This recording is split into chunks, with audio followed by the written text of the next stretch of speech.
Hey there. Welcome back to Moving with Meaning, the podcast where actions have meaning, words have meaning, and we open up the conversations to discover what's your next move. I'm your host, Krystal. This episode, we have a guest who is near and dear to my heart.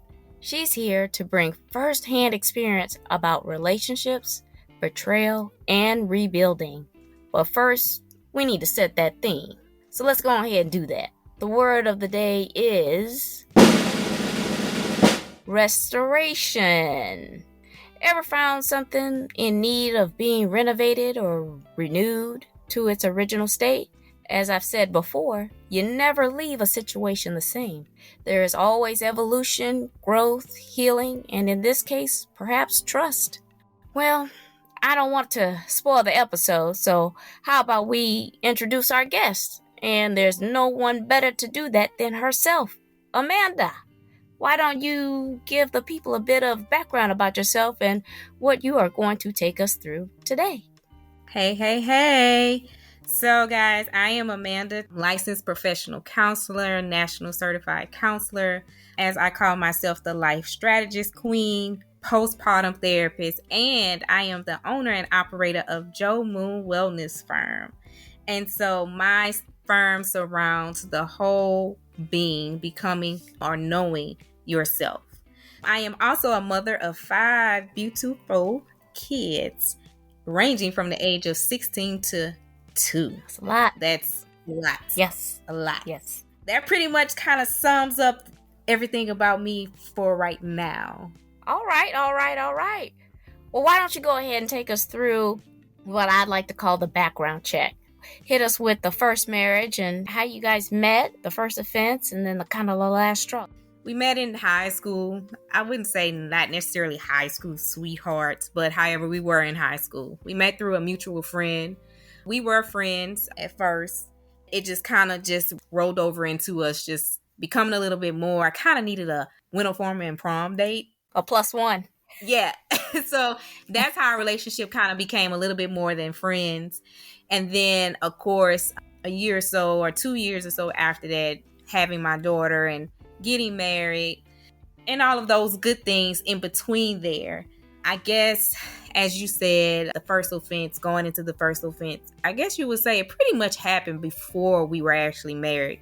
I actually called off the wedding while I was pregnant with my daughter once. And then I decided like, oh, okay, I guess we can still get married. So like kind of back in that day, about 16, 17 years ago, you have people that still kind of operating on that old school, like you have a baby, you guys need to get married, those type of background and standards. So that kind of pushed like, okay, we're going to get married. And I kind of saw it as the old school way. We have a kid together. So yeah, let's get married. So the first offense kind of happened beforehand. I remember calling my best friend at that time. He came running where we lived at that time. Are you okay? Like, what is it? I remember just kind of just being completely in shock. And the first offense kind of involved everything from infidelity to financial things. And being that I guess it was kind of there and I was pregnant, like, oh, okay, we're going to stay together. I kind of didn't think much of it, I guess, because I didn't really have that much experience with dating like several people. So kind of just like, oh, well, I really love him. You know, we're young, so we got to try to make this work, right? Well, did he say anything to you that helped move the needle to forgive him and keep you going? I guess he apologized and not necessarily go too much in detail saying, I'm really sorry for doing that or things like that. But it was kind of more of a apology of based on doing things, based on like, oh, I'm going to buy you 12 dozen of roses and I'm going to cook and I'm going to clean and I'm going to do all of those. So, of course, sometimes we're blinded by the things that people do for us instead of looking at the fact because it covers up a lot of what is actually being done, the real meaning behind that. At that time, I didn't know how much of a liar he was. So like everything that kind of was said like, oh yeah, I believe you. Until years later, it came around and I'm like, man, you're a compulsive liar. So pretty much not anything. I think it was just, we were just young. We were having a baby. So that kind of helped with pushing like, okay, you guys need to stay together. Okay. He sounds like a narcissist mentality, but okay. Well, I guess there was several times where like this wasn't the first time where you thought about leaving. Yeah. Let's go through those. A little bit after we were married, maybe 2 months, I found out I was pregnant with my son, trying to figure out what I was going to do about school, just trying to figure out life, right? I remember calling my mom and I was like, I really want to get a divorce. I really didn't have like any type of direction, and I kind of wasn't in a position like, well, if you leave, what are you going to do? Because at that time, being that we were young, I was in school, I kind of was working for family, so he made the bulk of the money. At that time, I was still living with my parents. We were married, so he was there. That was like the first time that I thought about it, but I clearly didn't have any direction, so I didn't even know like what to do. And then on top of that, I was pregnant with another child. A little bit after that, maybe a few years after that, I thought about leaving again. And this time I actually sought out a lawyer and went through the process of going through the paperwork and getting ready to serve him and paying fees.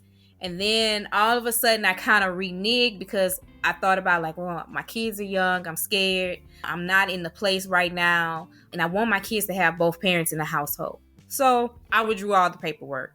Same things happened from the very first time, the infidelity, the financial issues, a lot of things that I kept in-house where people didn't see those things. All people saw from the outside was like, oh, he's such a great guy. You guys are such a beautiful family. Our kids didn't even know because I didn't show any of those things. Even if we argue, try not to argue with them around, even in front of them, I kind of kept that more so under the table. So it was kind of like to everybody else, he was this absolutely perfect person.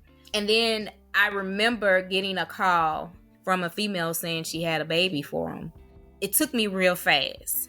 And she didn't cause any issues. She was like, I want my daughter to know who her siblings were and all those things. I'm like, whoa. Oh, yeah, that's too much going on. The only siblings that my kids have are each other. I remember getting up and going into the bathroom where he was, and I'm like, hey, somebody's saying you have a baby. Like, what's going on? At that time, I just could not think. And so, of course, the whole time he's like, baby is not mine, and all of the extra stuff. And every female that was ever like encountered or became like very belligerent or mad, they can describe our cars, the inside of our home, just things. And so that was kind of where I was like, you know what? I need to get what I need to get together. I started praying, like, Lord, guide me. Put me where you need me to be so I can be able to be a great mother for my children and not have to depend on anyone. At that time, I was also in grad school, or I had started grad school. And one thing I will always say, when I started grad school, the program that I wind up graduating in is not the program I applied for. As I look back now, grad school kept me sane during that entire time. We've had a lot of other incidents, dating profiles, things like that was just up. It was just so much. At that time, Go phones were like a big thing. So Go phones, hiding them under the couch cushions, under like clothes and things. And sometimes if he forget, that's how I would find him. I would never like go looking for anything. Or just happened up on it. If I would wake up in the middle of the night, go to the restroom, I might see the couch cushion up, like still sitting up. And I'm like, oh, why this couch cushion up? And boom, here goes all of these passwords to the emails or cell phones, flip phones. Yes. Or if he would have left from work and forgot to take the phone out of like the clothes, he would have them like under the laundry, different things like that. Even to the point where he downloaded a text app on his actual phone. I finally like, hey, we're going to separate. And to be honest, the separation was hard because nobody knew that we were really separated. The separation was over really like a 2-year period. And even in the middle of that, we tried to start the process of like, okay, we're going to try to make it work. Let's go ahead and buy a house and build a house. So that was like the last big thing that the family may have known or friends may have known, like, oh, they're building a house, they're doing this.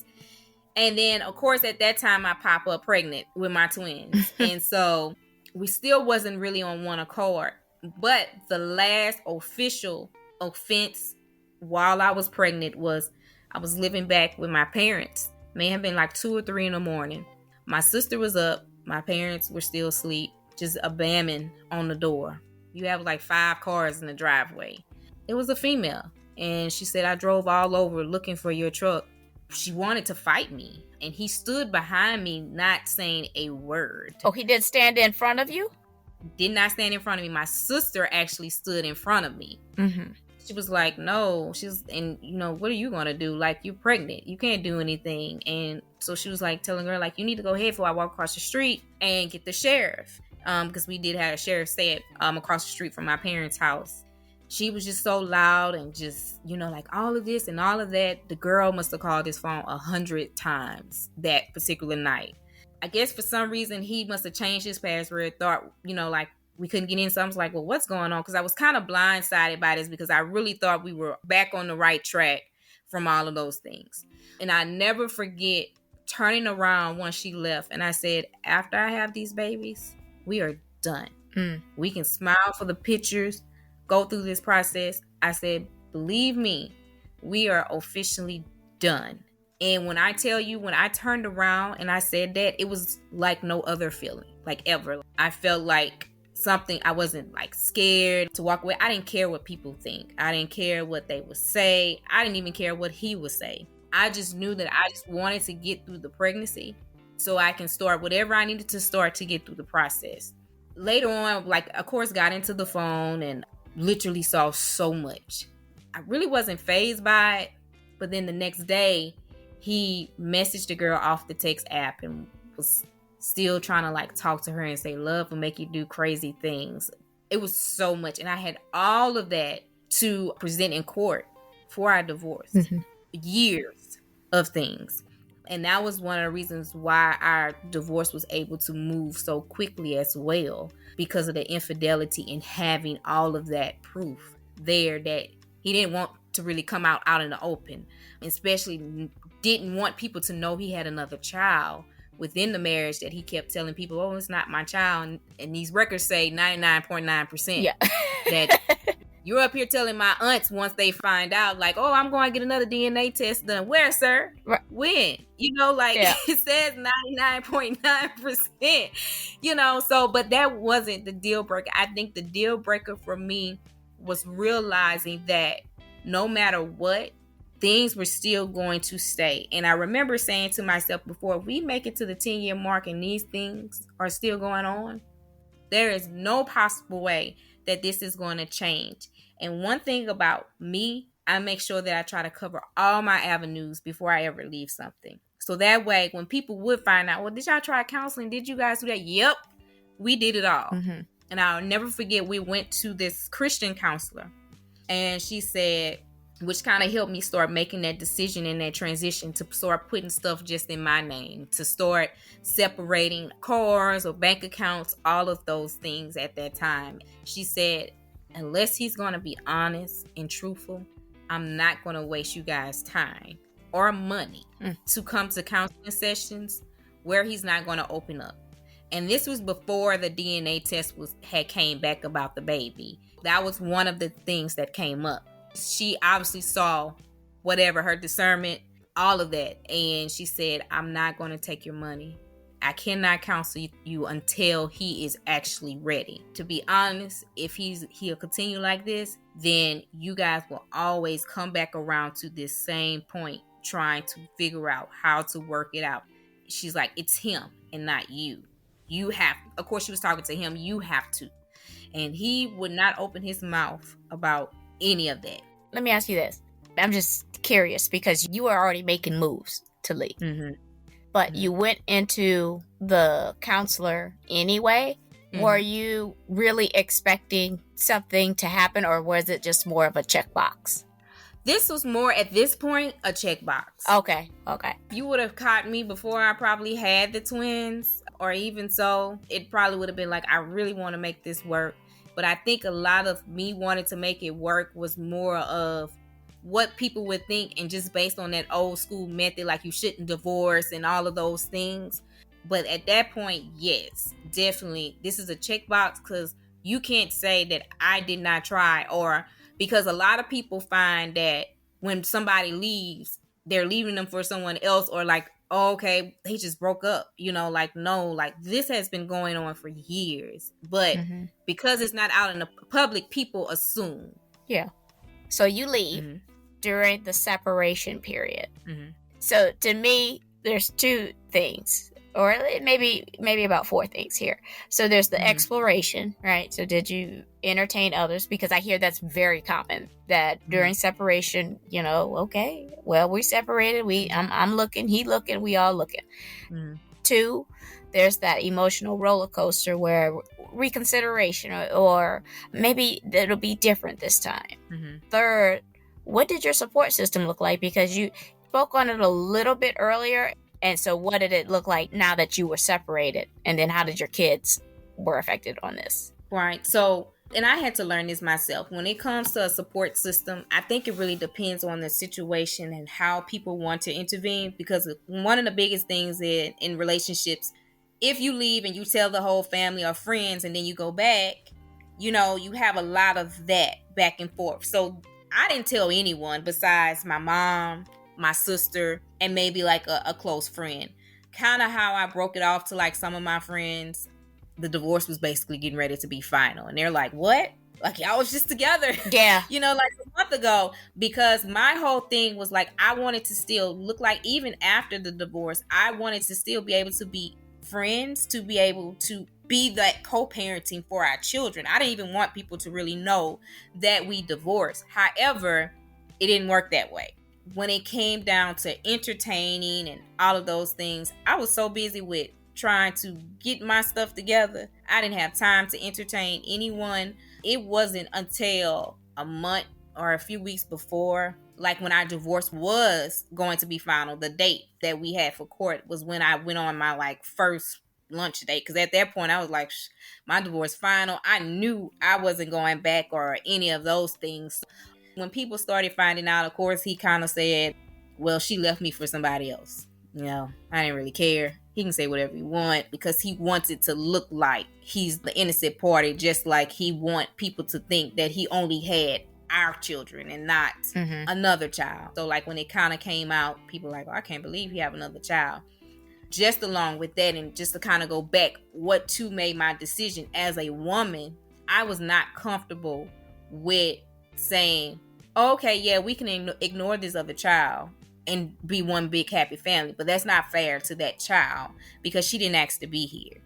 It just wouldn't have been right with me as a woman. So therefore, you go do what you have to do, because that was a deal breaker for me. We went into a relationship and a marriage with just us two.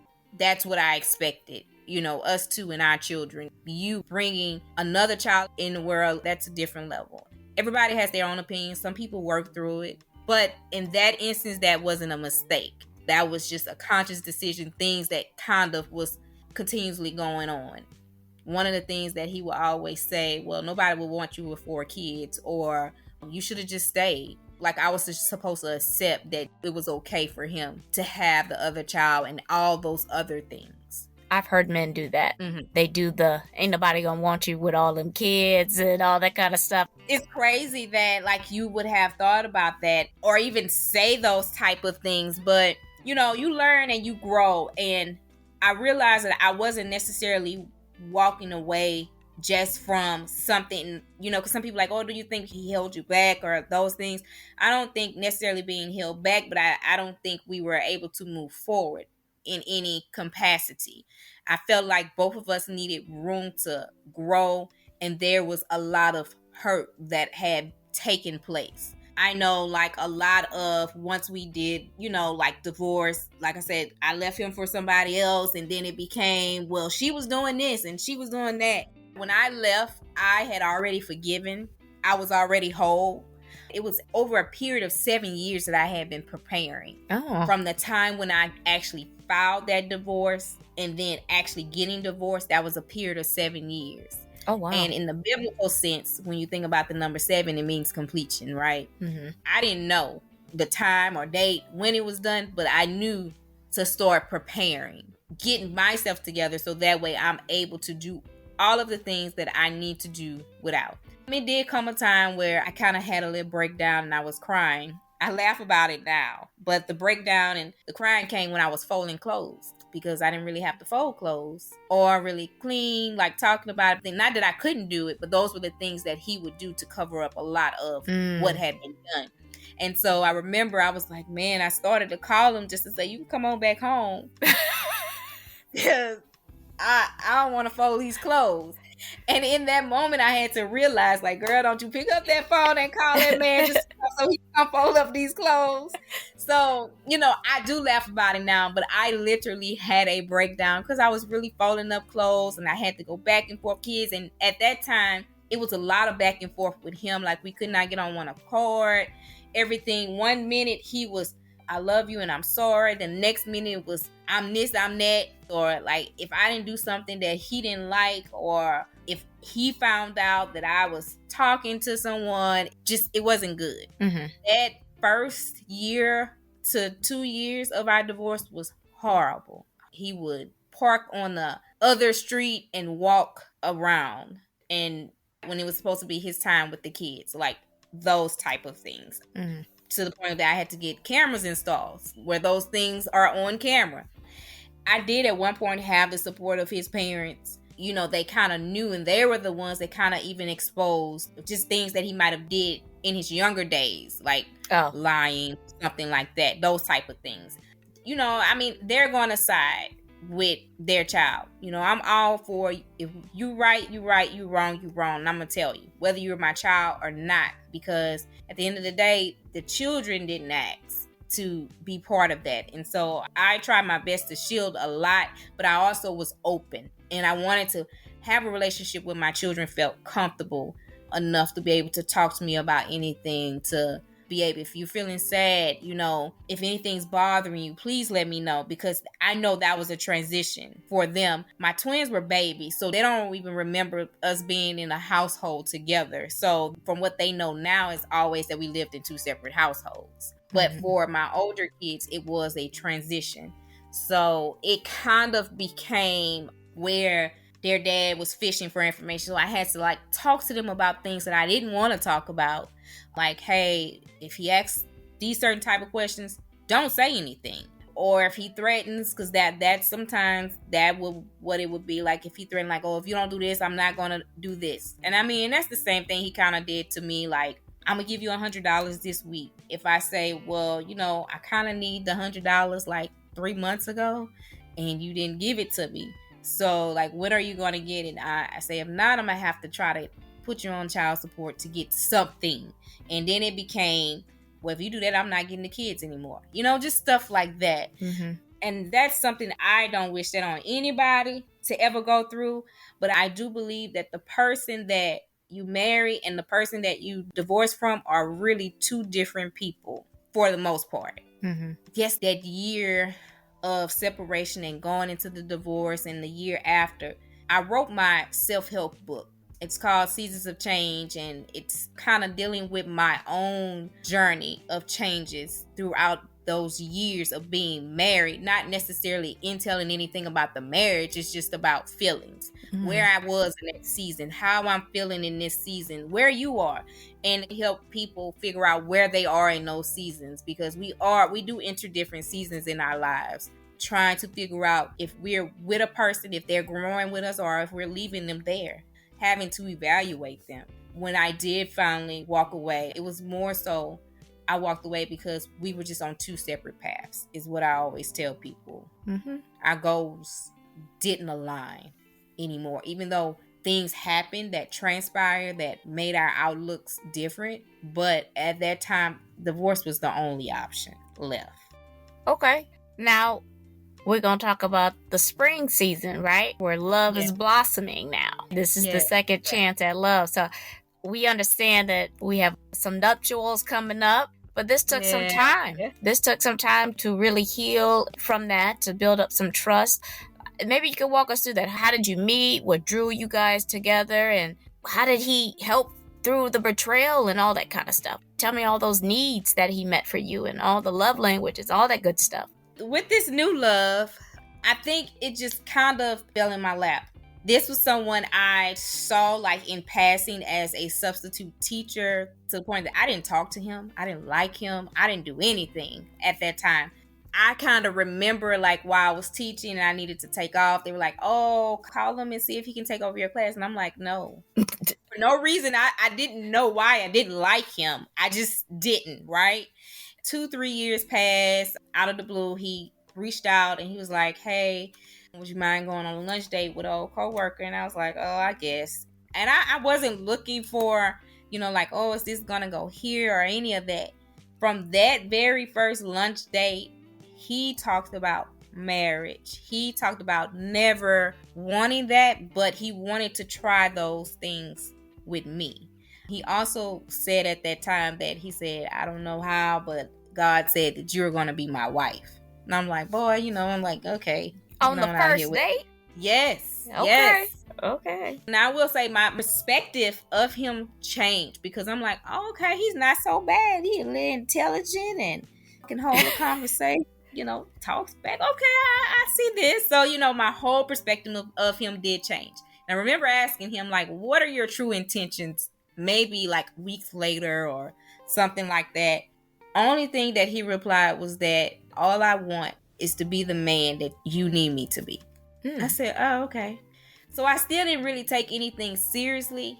For some reason, during that time, I automatically started praying for him. And that time I kept getting something to say, be patient. And I'm like, why you want me to be patient? Like, what you talking about? We do come from two different backgrounds. And so with that, we had a up and down seasons, things that we had to learn. And I had to learn how not to be a wife and to actually just date, because that was new. And he had to learn how to be a partner, a boyfriend, a significant other, because he's never really had to be accountable of just one. That whole journey it just lessons each day for us to be able to learn each other and figure out. There were times where I'm like, I can't do this. You go ahead your way. If I'm here when you decide, that's fine. But I'm gonna let you go ahead. You got a lot going on over there. And so, I mean, we've had our times where we were apart, but somehow we always been able to sit and talk and come back to each other. And one of the things that he would say was that we were spiritually connected. And I was like, yeah, okay. Seriously, yeah. Like and I think at that point for me, like, I believe very little of what people would say, because people say anything, right, to get what they want. And I'm like, I know your background. Like, nah, you ain't never been committed to one. I don't know about this. But it definitely has been a learning season. And I always give him his props of definitely trying. And of course, now getting to this point where we are engaged, it's been a first of many of learning obstacles and outcomes for us to be able to even get to this point. And it's definitely been a journey. But what he did do for me was be there in all areas, mentally, spiritually, not just physically, and you missing the other component, understanding that I just don't want flowers when you mess up. It took me a while. So like, I remember even from the first part telling him, like, don't buy me any flowers, because I hated flowers for the longest, because that was a gift that I got from my ex-husband a lot every time something happened. So now to this day, I tell my fiance, like, you gonna buy me some flowers or something, but every now and then he'll come in with some roses or something. So, and it doesn't, I know it's genuinely done. When you buy me things or you do things, you're not doing them because you messed up or we were in an argument or those type of things. And so that was the only time I got gifts from my ex-husband, which makes it different now with everything. I'm literally just, receive gifts because, you truly love me, or, it's maybe a special occasion. So meeting those needs in all areas, because we do need someone who's going to be able to be there. And like I say all the time, because if I don't have a full 100% that day and I only have 20% to give, I need someone to be able to take the other 80% for me. And so he does. It took a minute for us to get there and get on that balance of learning that. And even still, till this day, still unlearning behaviors and learning behaviors. But kind of just do a lot of things that I didn't really experience in my first marriage that I experience now. I remember praying, like, please be a little bit more stable. Have some type of better outlook on life and not just comfortable where you are. And that pretty much what has been provided and why we are where we are now. That's actually a really good point that you made, because it is one thing to walk through the door with flowers and say, what's this? This is just for you, just to say I love you, and it's not for recompense. Yeah. What did you do differently? And I think you kind of mentioned it differently this time when you approached it. You took it a lot slower. You were looking at things behavior-wise. The one thing that a lot of men would face is, I don't want to pay for somebody else's mistake. Did he ever feel that way, or did he ever bring something like that up? We've never really had that, but we did talk about triggers.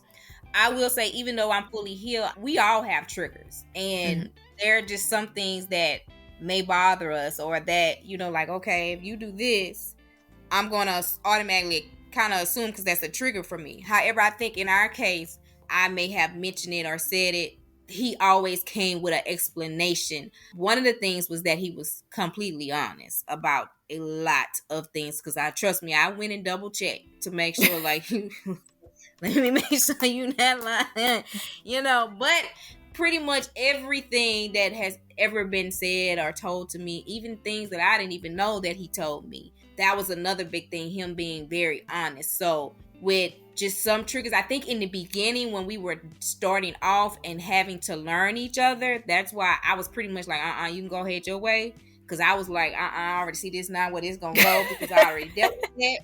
So, but we learned, and so I think that was the biggest thing, because then he was more of a concern. Like when he was finally finished doing whatever his mindset was in at that time, okay, come on, let's talk. What are you talking about?